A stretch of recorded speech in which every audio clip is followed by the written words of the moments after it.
এই পৃথিবীতে সবার সাথে যে ভালো ব্যবহার করে, মুখের ওপর যে না বলতে পারে না, একবার বললেই যে কোনো কাজ যে হাসি মুখে করে দেয়, বিপদে আপদে যে মানুষের পাশে এসে দাঁড়ায়, ভালোবাসা দিয়ে যে মানুষকে আপন করে নেয়, সেই মানুষটা ভেবেছিল পৃথিবীতে প্রতিটা মানুষ তাকে অন্তত মাথায় করে রাখবে।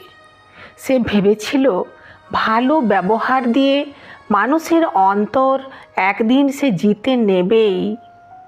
তারপর একদিন সে টের পেল ভালোবাসা দিয়ে, ভালো ব্যবহার দিয়ে, বিনয় দিয়ে এই পৃথিবীতে জেতা সহজ নয়।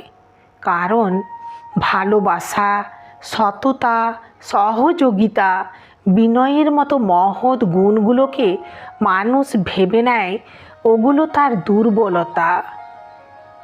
চোখের ওপর থেকে সত্যের আবরণটা যেদিন খসে পড়ল, সেদিন সে দেখল এই পৃথিবীতে একদম সে একা, তার সাথে কেউ নেই।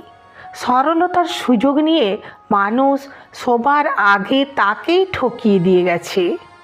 ভালো ব্যবহার করে সে বুঝে গেল সহজ সরল মানুষকে সবার আগে পেশাই করা হয়।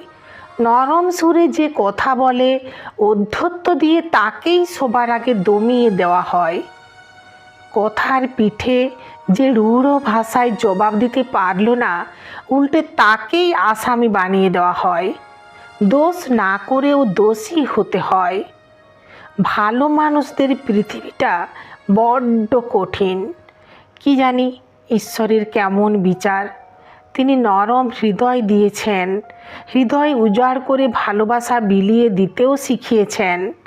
কিন্তু হৃদয় ক্ষত হলে সেই ক্ষত হৃদয়ে প্রলেপ লাগানোর মতো কোনো মলম তিনি দেননি।